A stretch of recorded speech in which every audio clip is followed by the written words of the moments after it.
Good afternoon, everybody. My name is Michael Lind. I'm the Policy Director of the Next Social Contract Initiative here at the New America Foundation. And I'd like to welcome you to today's event on Lauren Damme's new report done in collaboration with the International Labor Organization entitled Rethinking the American Social Contract, the International Labor Organization's Decent Work Agenda in the United States. I should say that we here at New America are American unexceptionalists in the sense that we don't think there's anything in the water in the U.S. that makes us uniquely different from other industrial countries. And in fact, despite our own particular traditions and values, the United States faces many of the same challenges that other developed countries do in some areas and that all countries do when it comes to guaranteeing basic universal human rights, which include labor rights. And one of the challenges of doing empirical research in this area is the lack of accessible, standardized comparisons and of data that's consistent across countries, both across industrial countries and all countries in the world, including developing countries. And for that reason, it's been our great honor and privilege to partner with the ILO and particularly with its Decent Work agenda, its Decent Work project, so that we can begin to discuss labor standards and labor rights and job creation in the United States as part of an ongoing transatlantic and trans-Pacific and global conversation. To help us to do that, we have Lauren Damme, the research assistant, as a senior policy analyst with the Economic Growth Program and Next Social Contract Initiative. Lauren specializes in international comparative research to highlight diverse public policy alternatives. She writes on a variety of economic and social contract topics, including labor standards and rights, wage and employment trends, retirement security and pensions, and broader economic trends. She is also a policy advisor with the international program of Demos. Prior to joining New America, Lauren served as a policy analyst with the Local Government Information Unit in London, monitoring and evaluating UK social service legislation. She has also served as an evaluation consultant with the UN Department of Peacekeeping in New York, published research on IMF taxation policies in Mozambique with the London-based Bretton Woods Project, and served as a consultant to the International Labor Organization in Geneva, Switzerland, on the local economic development and small enterprise development departments. Lauren Damme holds a Master of Science with distinction in Development Management from the London School of Economics. Following Lauren, we will have the response and thoughts on this topic from Duncan Campbell, who joined the ILO in 1990 from the Wharton School of the University of Pennsylvania, where he had been a member of the Management Department faculty and Associate Director of the Center for Human Resources. He joined the ILO with the International Institute for Labor Studies program on New Industrial Organization. His work is concentrated, among other things, on rising economic openness and cross-border organization of production and the economics of labor standards. Duncan Campbell has spent 3 years with the ILO's East Asia multidisciplinary team in Bangkok, working with ILO constituents largely in Thailand, Cambodia, Vietnam, China, and Malaysia on issues relating to wage policy. Duncan Campbell is a citizen of the USA, has an AB from Bowdoin College, and holds a MA, MBA, and a PhD with distinction in applied economics and managerial science from the University of Pennsylvania. Following Duncan Campbell's remarks, we will hear from Thomas Koken, the George Maverick Bunker Professor of Management at MIT's Sloan School of Management.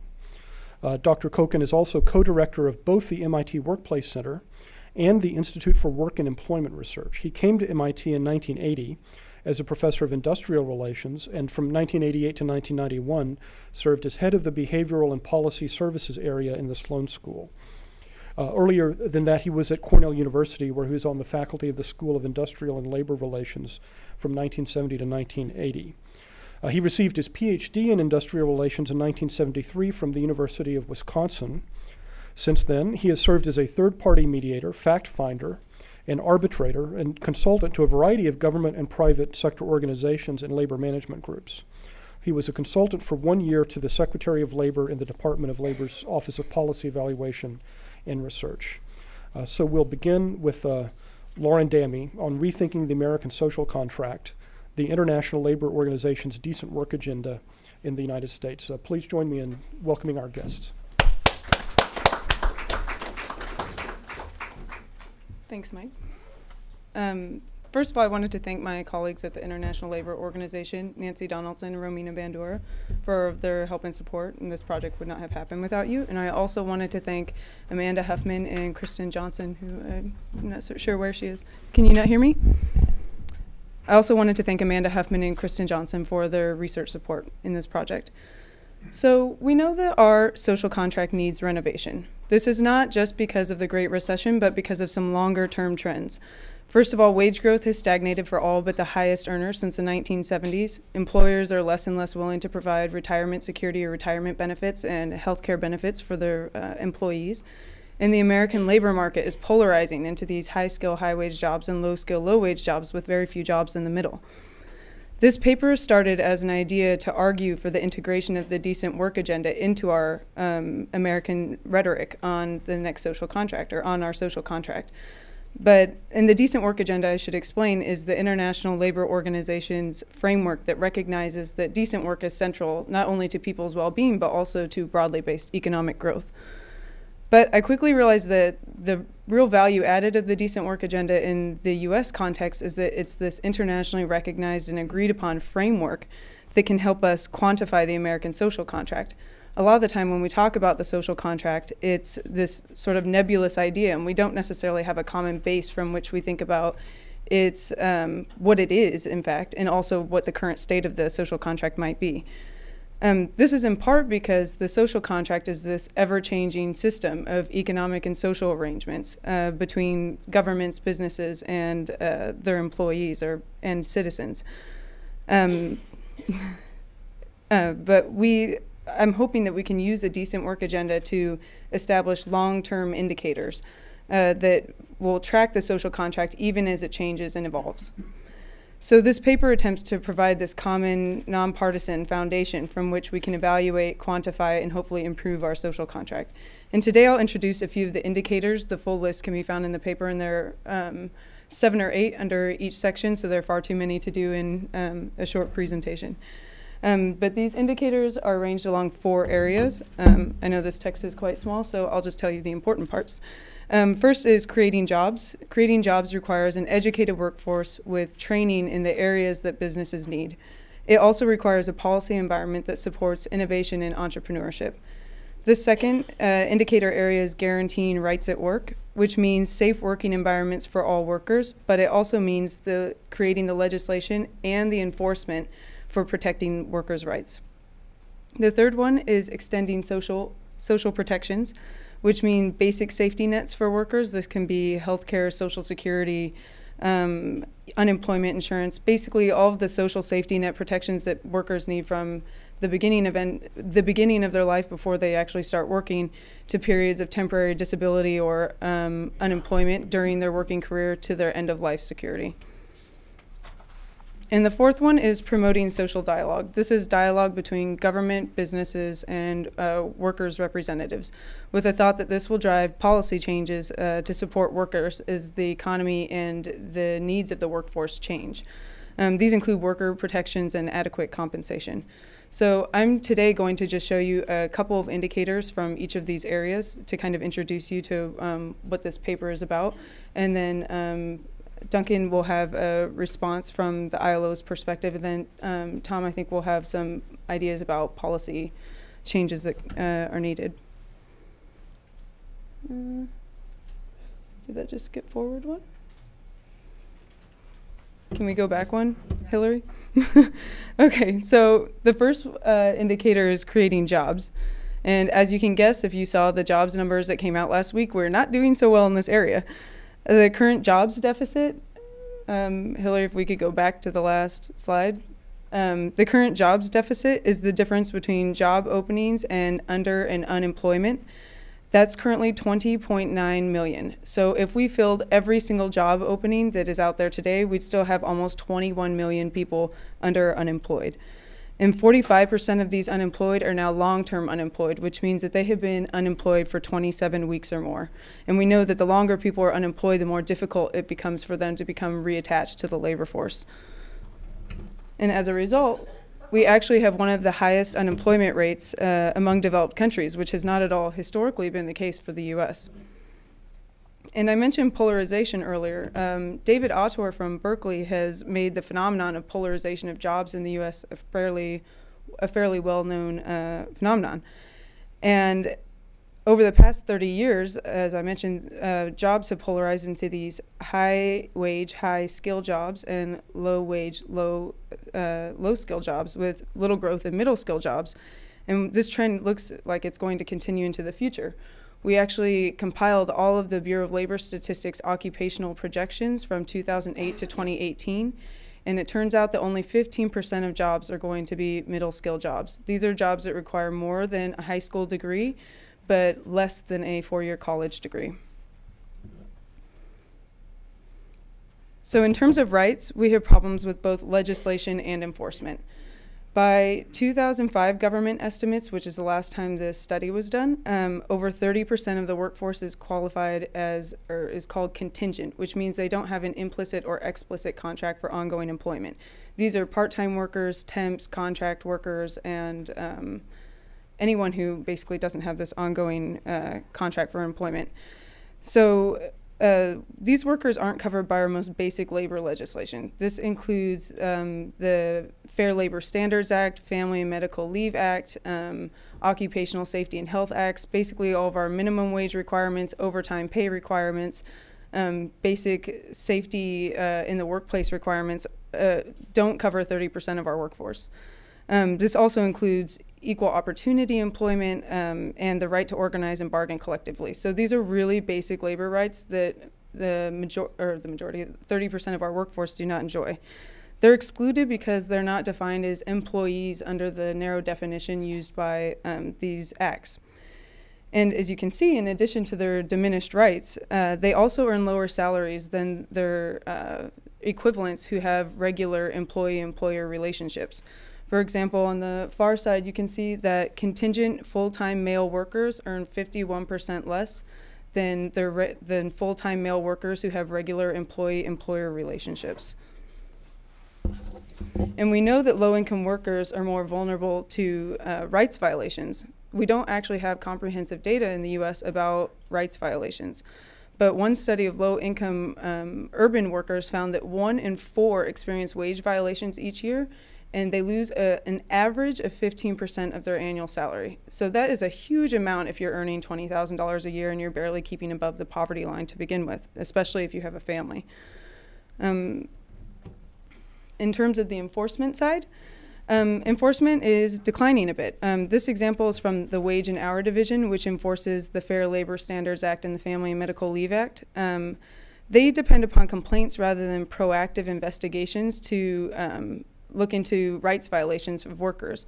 So 80% of their inspections are driven by complaints rather than by random audits. But we know that the people who are most vulnerable are also the least likely to have an advocate in their workplace. They're also the least likely to have the power to complain or to even know how to complain, even if they wanted to. And as this graph shows, the Wage and Hour Division faces declining staff and enforcement actions, even while the number of workers that are covered under these acts grow every year. In terms of social protections, there are a number of different indicators for social protection. There's healthcare, public pensions, unemployment insurance, job protected leave, but I'm just going to go through a few. Again, you can see all of them in the paper. First, the US is the only country in the world without universal primary healthcare. Americans spend almost 2.5 times the amount of their OECD equivalents on average on healthcare, and the US government actually spends 35% more per capita on healthcare than their OECD country equivalents, but don't provide universal primary care. And we have another dubious distinction of being the only developed country in the world with no mandated paid annual leave. This is not just annual holiday, but this is also maternity, paternity leave, paid sick leave, and caregiving leave. Some states have different laws, and that's slowly changing, but we don't have a federally mandated paid holiday. The next one, or the last one in the section, is unemployment insurance. Unemployment insurance is incredibly important, not just for the workers whose income they're smoothing so that they can continue to pay their bills or keep their house while they're unemployed, but also to maintain aggregate consumer demand in the economy. As soon as that falls, recessions get worse. Our unemployment insurance coverage has huge holes, though.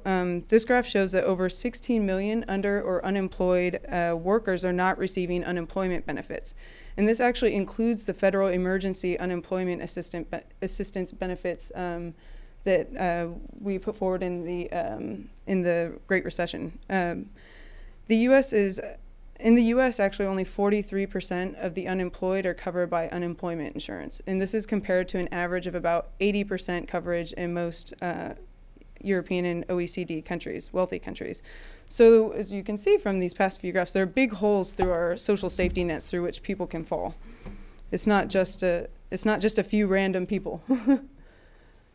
In terms of social dialogue, we tend to think of the traditional driver of social dialogue as being unions, indicators being union coverage or collective bargaining agreement coverage. Trade union coverage in the U.S. is about 12% compared to about 30% as the European average. But the collective bargaining coverage in the U.S. is about 13, almost 14% compared to about 66% of European workers. So collective bargaining agreement coverage is not just workers who belong to a union, but they're covered even if they don't buy these agreements. Another measure of the strength of social dialogue is inequality. And this is with the thought that strong social dialogue will actually drive policies that spread rather than concentrate wealth and will therefore drive down inequality. But as we all know, inequality has grown drastically in the US since the 1970s. The top 1% doubled their income, more than doubled their income from 9% of all income in the US to 21% of all income in the US. That's just the top 1% of earners. While the top 10% take home nearly half of all U.S. income. The U.S. Has another dubious distinction of being the most unequal developed country in the world. And likewise, social dialogue has not been able to reinforce the relationship between wages and productivity. Generally, we think of compensation for workers as increasing as their productiveness increases or as their output increases. But since I think this graph goes from 1970, yeah, since the 1970s, these two have actually diverged, and wage compensation no longer increases in line with productivity growth. In fact, workers with a bachelor's degree are the only group of workers who have enjoyed real significant wage growth since the late 1970s. Workers with a high school degree today earn $50 less per week than they did in 1979 on average. So as you can see from the indicators I showed you today, the American social contract needs renovation and renewal. It needs us to adapt to the changes that we've seen in our labor force. And I think that the decent work agenda can help us look in the right directions for where these changes should be coming from. Obviously, evaluation like this is just the beginning. What we really need are policies that will drive these changes. And I think, like as I mentioned, that Tom's going to talk a bit more about policy today, or policies that we can focus on. But it's my hope that this paper is a useful tool for both policymakers and researchers to establish this basic framework from which we can quantify, analyze, and hopefully improve our social contract. That's all I've got. Thank you, Lauren.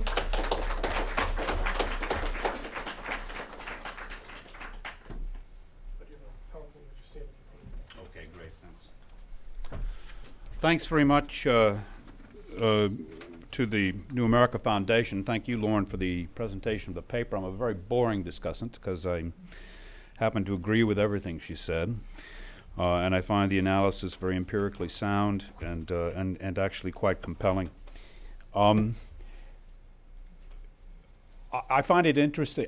All right, in 2009, I told my colleagues, early in 2009, don't worry about a thing of this global downturn. America got us into this mess. America is renowned for quick recovery and rebound. Right? I got it wrong. Right? And today, as I stand here, and as Lauren's paper eloquently shows, we have two huge differences that I'd never seen in my own country. The high share of long-term unemployed. I don't think that's ever happened. Correct me if I'm wrong, right? And the fact that employment hasn't rebounded. We had this huge debate in the 1980s. I now live in Europe. Sclerotic labor market rigidities in Europe versus dynamic employment creation in the United States. We can no longer use that trade-off, I think, for describing what is happening in the U.S. labor market, and that's problematic. At the ILO, our concern has everything to do with putting employment central as a macroeconomic variable. It's not central as a macroeconomic variable in most polities in the world. That's really where our thinking is coming from. I'd like to spend 8 minutes just detailing a few ideas that we have from the ILO perspective, taking some of the arguments and even the data that Lauren presented and putting it into comparative international perspective. Inequality is on the rise, we've heard in the US, not uncommon in the world today. The vast majority of countries are more unequal today than they were 20 years ago in the 1980s. So that's certainly a generalized phenomenon. We heard these numbers. I'll just point out the one number that you didn't say, which is the 0.1% of American earners, right, taking home 12% of national income. So that's astonishing to us. It's astonishing because we haven't seen it since the late 1920s. And it's astonishing to us also because while the United States is egregious in this regard, it's not the only country. We're seeing the same things happening in the emerging economies of the world, such as in Brazil and China. And in fact, this remarkable spike in inequality seems characteristic not merely of the United States, but almost all Anglo-Saxon countries, relative, for example, to continental Europe. When we think of the world as a country, it becomes a very unequal place, as you can see by these numbers.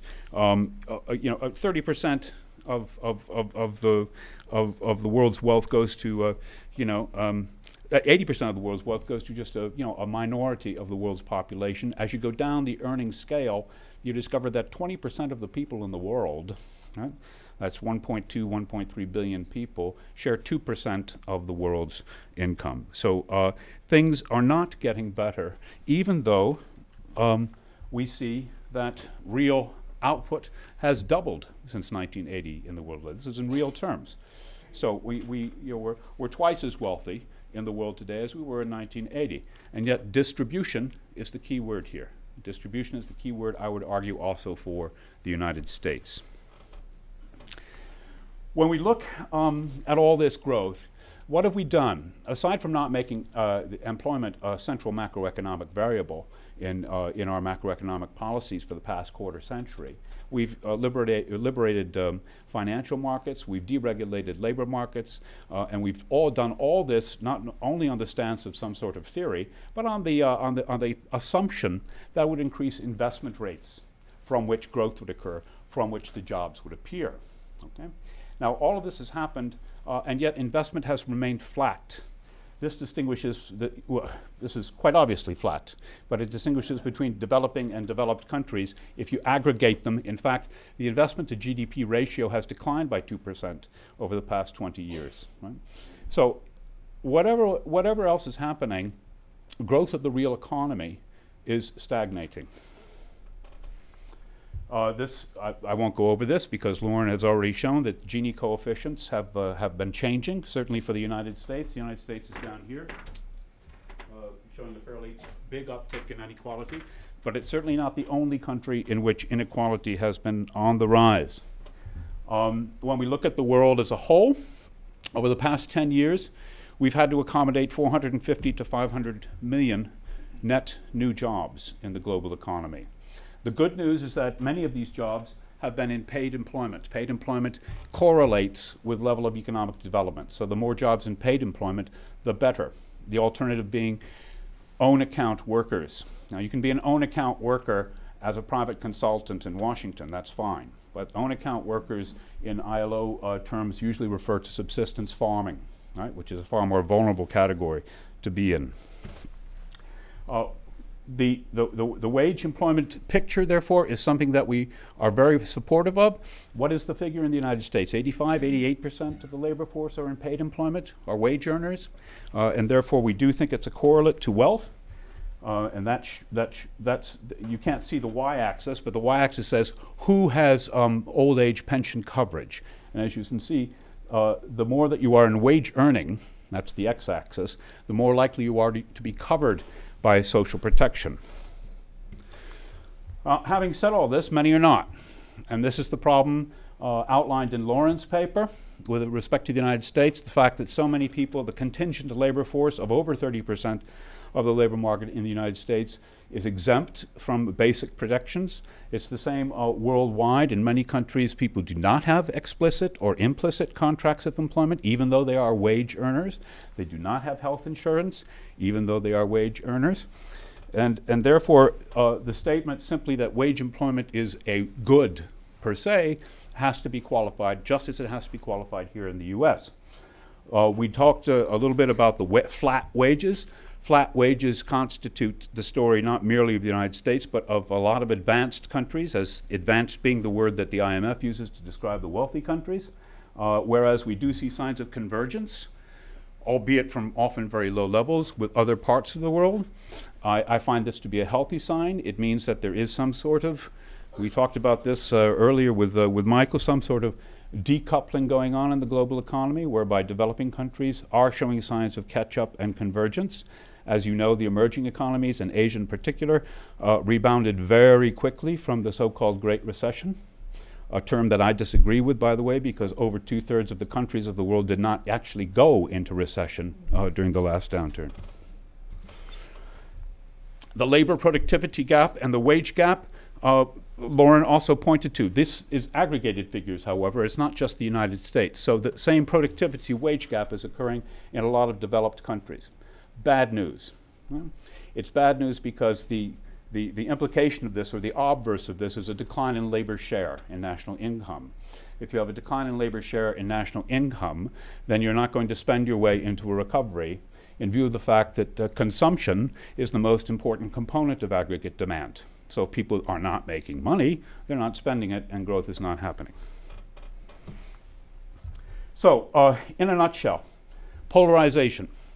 This is, again, a comparative international statement. It's been identified in Lauren's paper as characterizing the United States. It's characterizing many countries of the world.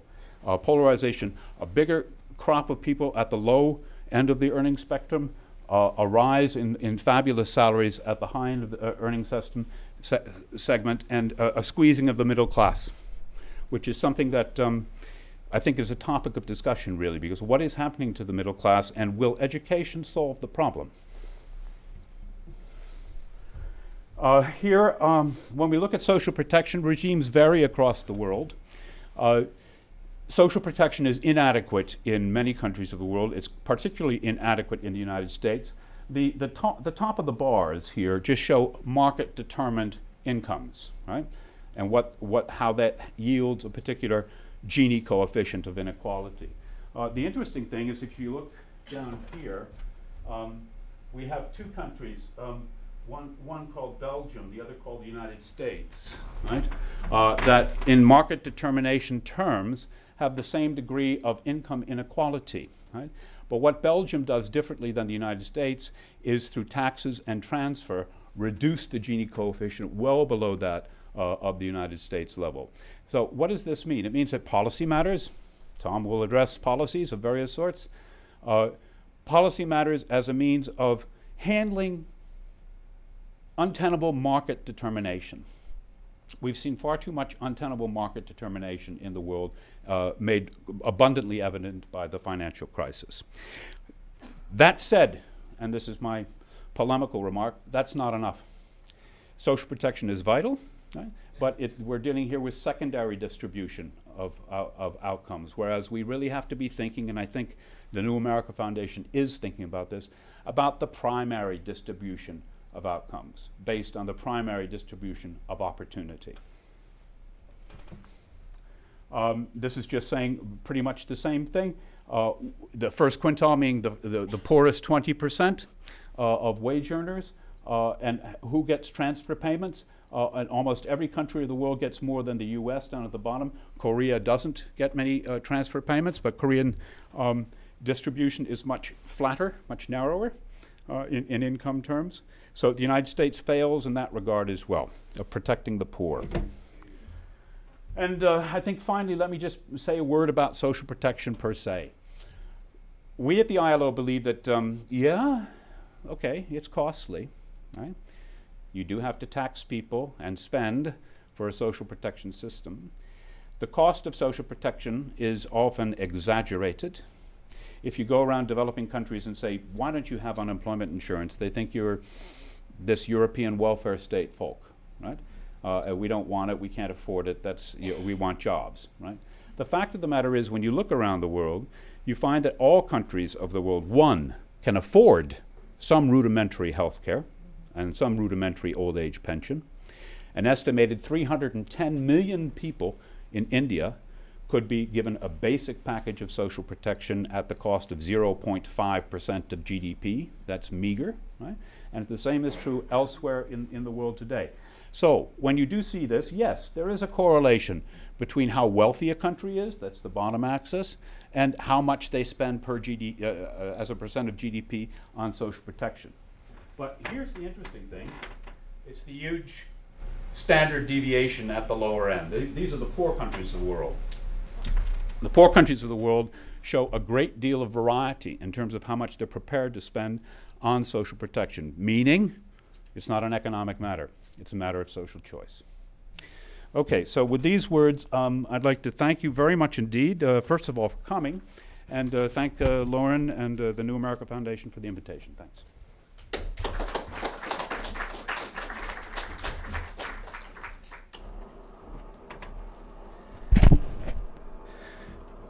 Let me start by thanking the New America Foundation for not only bringing us together, but for, I believe, breaking some new ground in the debates in the United States. To my knowledge, this is the first time I've seen the joining of a debate around the social contract and a debate or incorporating the ideas of the ILO around decent work. And I think that's a real contribution. I hope this is only the first of a concerted effort to change the nature of debate in the United States, to put work back where it belongs, that is at the top of the national agenda, rather than as a footnote in economic policy making.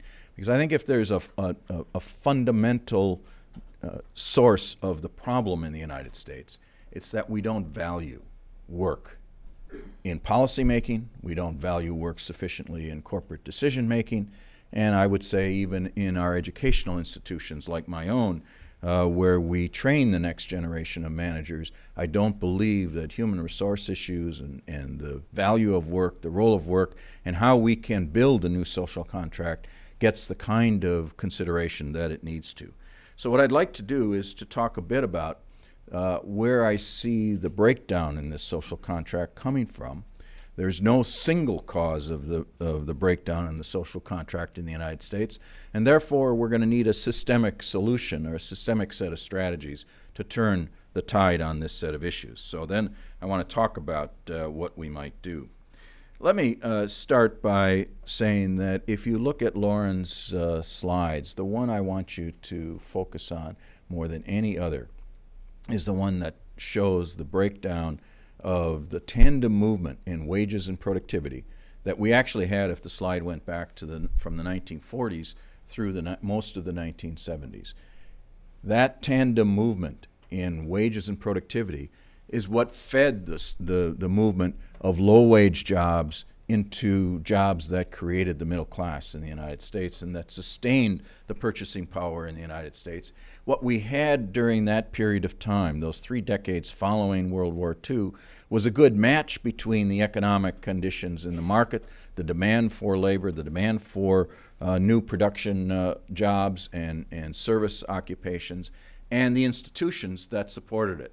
The collective bargaining process that grew from the 1930s out of the New Deal legislation, the minimum wage standards that created the social protections and the workers' compensation and the unemployment insurance system, all of those institutions and policies provided a floor on wages and provided a basis than for unions and companies and for professional personnel managers, human resource specialists in corporations to have a voice in corporate governance that really mattered.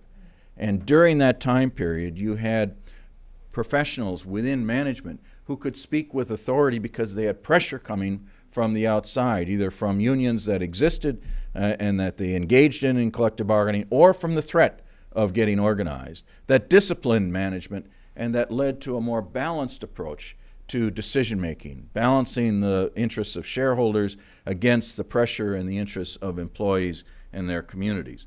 That institutional match with the product and labor market that fed the social contract in the tandem movement of wages and productivity broke down in the 1980s.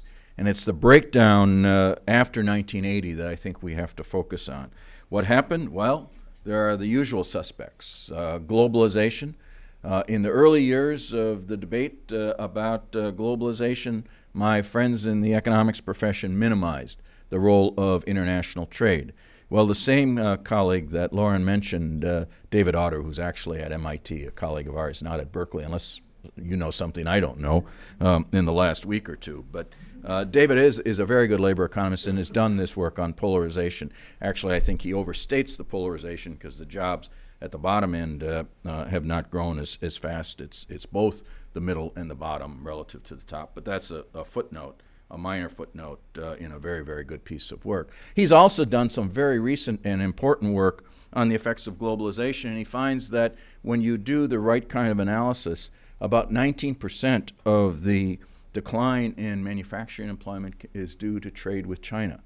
This is something that we haven't realized, or at least haven't been able to document as clearly as in the past. So unless we are going to deal with the reality that we are competing with an industrial giant called China, both on and competing both on wages, we're competing on government regulations, as some of us were talking earlier this morning, and we're competing on with a country that is determined to move upscale in its industrial capabilities over the next decade. That is a reality that we have to deal with. We also have technological change, which has taken out some of the jobs in the middle, particularly those jobs that can be outsourced and routinized.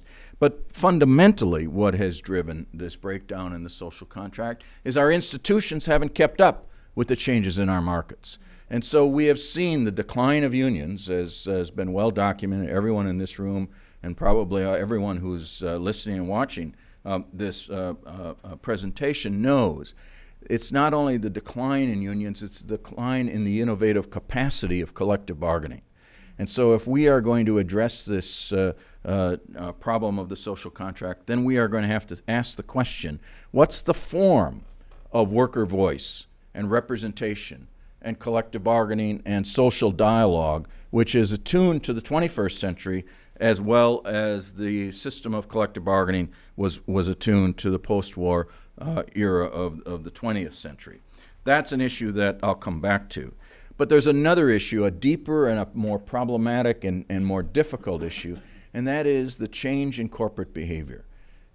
After the 1980s, with deregulation not only of industries like trucking and communications, but also the financial sector, the movement toward a more financialization of the corporation took on power that has yet to be addressed. We've seen the outcome of the deregulation of the banking industry and the loss of the Glass-Steagall Act and a series of other reforms that allowed for capital requirements to be reduced and to allow more risk-taking that the corporate decision makers who are supposed to control these financial wizards and engineers who come out of places like my institution, but the chief executives didn't understand the risks that they were absorbing within their organizations, and therefore eventually it created the kind of disaster that led to the Great Recession. So we've got to deal with the growth of finance capitalism. It used to be that we had corporations that made money in the old-fashioned way by investing in new products and machinery and equipment and technologies, and that created the jobs and that created the increased productivity that allowed then the institutions to gain their fair share, workers to gain their fair share of the rewards. That's what's broken down. So we have this mismatch now. We have a financial capitalism sector. We have a weakened to non-existent labor movement that can't discipline the corporate world. We have a collective bargaining system that is still mired in the past and not able to reform itself. And we have a situation where the role of government itself, in terms of its role as a regulator, its ability to regulate the contingent labor force, and its ability to compensate those people who are unemployed, all has declined. Where do we move from here? If there's one message, I've already made the key point that we've got to elevate this debate. We've got to bring this concern for decent work, this concern for a broken social contract, to the American public.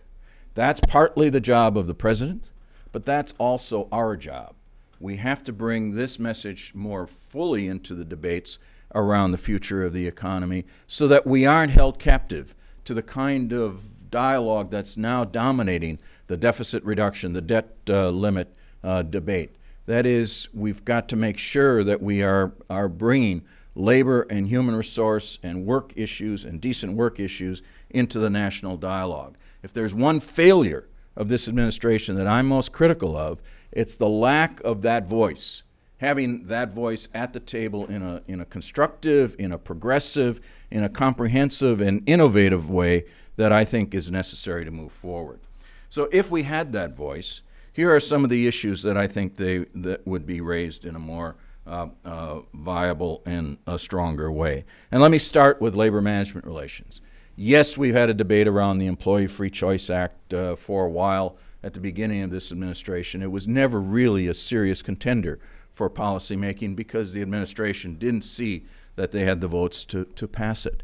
But fundamentally, we've got to not only restore workers' rights and ability to gain access to collective bargaining, that we need to do, but we've also got to transform relationships in the workplace in ways we know can create the high productivity jobs, the high performance work systems, and that we can use to support competitive strategies that place a value on innovation, productivity growth, technological change, and new product development. We've learned a lot over the last 20 years about how to do that, how to encourage worker voice through continuous improvements at the workplace, how to engage in collective bargaining through interest-based processes and use the collective bargaining process to match the needs of the business effectively, to engage in corporate decision-making and consultation, where we bring leaders from business and labor and management together to talk about the future of the enterprise, what are the competitive realities, how do we match our employment practices and our labor practices to fit those needs. It's those kinds of transformations that we need. We need a labor policy that says we will not only restore worker rights for collective bargaining, but we will support ongoing transformations of labor management relations to get the kind of relationships at these different levels of the firm and at the levels of the economy that make sense for the 21st century. We also have to then address the question of the corporation. And here we have the toughest political problem. How do we face the fact that we are driven now by a mantra of shareholder maximizing, where finance within the corporation is the top source of influence in corporate decision-making, worker interests, human resource interests, in unionized and in non-unionized companies is way, way down the influence ladder. We've got to rebalance that. Whether we do that through stronger regulations, as we've done with the Dodd-Frank bill, that's a starting point. Whether we do it and take the next step of saying we ought to have worker voice in corporate decision-making. We ought to allow for, as they do in continental Europe, works councils, co-determination, or some forms of information sharing and transparency in corporate decision-making that allows the worker interests to be articulated more effectively and considered, not dominating the decision-making, but considered in the decision-making process, and so you get a better balance in our corporate decisions that affect both worker interests and shareholder interests. That's going to be an ongoing challenge, but unless we have the courage to put that issue on the table, then I think we're backing away from a systemic solution to this problem. Let me end with a couple of other points that I think we have to address. And Lauren's paper does a very nice job of talking about the full spectrum of labor and employment policies. Too often in our field, we have separated out concerns about collective bargaining and labor relations from issues around work and family and paid sick leave or paid family leave, from issues around government enforcement of worker rights for minimum wages and fair wage and hour laws, differences around the question of who is covered by our wage and hour laws and who are the independent contractors and contingent workers. This is the area where social dialogue is so important. And I believe that if we started to really engage business, labor, women's groups, underrepresented minorities, and community groups, the NGOs that are active in this field, the worker centers around the country, we could fashion a 21st century employment policy that addressed not only basic labor rights around collective bargaining and discrimination and forced labor and child labor, but the full spectrum of practices. Because we have a number of corporations out there that are trying to compete on the basis of fair labor standards, on the basis of innovation, on the basis of bringing workers into the process of innovation. We need to create a level playing field among those firms and then those firms that are trying to compete just on the basis of low labor costs and violating or at least staying on the margin of violation of worker rights and labor standards.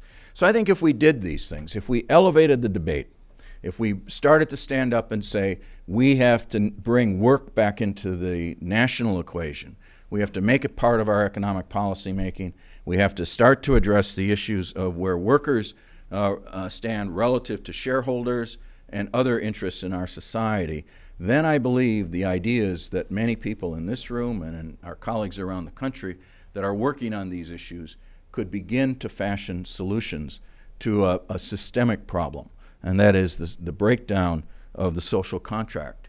If we don't, then we will be tagged as the generation that violates the norm of leaving to the next generation the opportunity to live a standard of living not only better than ours, but even equivalent to ours.